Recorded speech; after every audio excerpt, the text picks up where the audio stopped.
When business owners have a sales problem, yet fail to act. The financial cost of business inaction. There are risks and costs to a program of action. But they are far less than the long-range risks and costs of comfortable inaction. John F. Kennedy. By Peak Performance Training and Development. Providing CEOs, presidents, and business owners with executable strategies that target the problems inherent in sales, sales management, and sales recruiting. Visit www.peakperformancesalestraining.us or call us direct at 866-816-0991. For some time now you have been telling yourself, everything will be just fine. These bad times will soon pass. All along you have been experiencing salesperson complacency, excuses, poor performance and turnover. If so, call us direct at 866-816-0991. You are working harder and longer for less, or you are working harder and longer, simply to keep others in a job. Yet, you keep telling yourself everything will be just fine. You have been treading water reading these sales management tips now for months, telling yourself how interesting they are. You tell yourself they make sense, yet you fail to act. You have it all under control. This is the problem.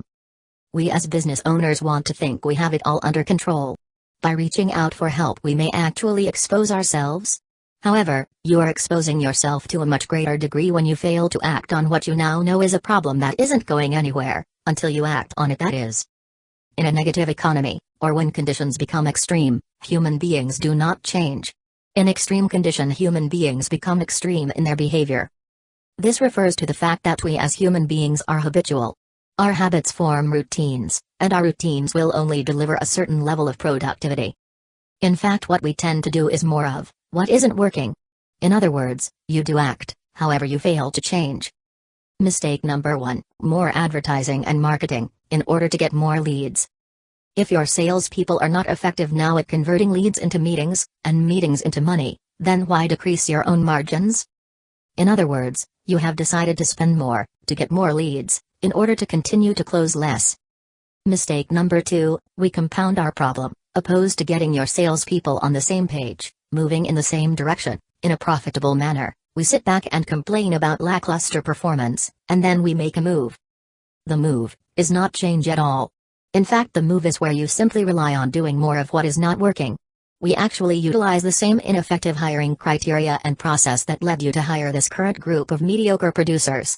This is followed by using the same less than productive process to ramp them up, train, manage, and motivate them. Again, you are decreasing your margins. In other words, if you could envision a horse race track that was in disrepair. It has holes all over it, creating a condition whereby the current group of horses has slowed down. You have 2 options. Number 1, repair the track and provide a stable foundation, increasing the current group's effectiveness. Number 2, go out and hire another stallion. The problem here is twofold. The previous group you hired were stallions when you first hired them, right? The new horse is going to acclimate, slow down, and possibly get hurt. Finally, we force our salespeople into extreme behavior opposed to implementing real change. Rather than changing their minds, habits and sales routine, we force them into extreme behavior by asking them to do more of what is not working. More time, more energy, more phone calls, more meetings, more proposals and more deals.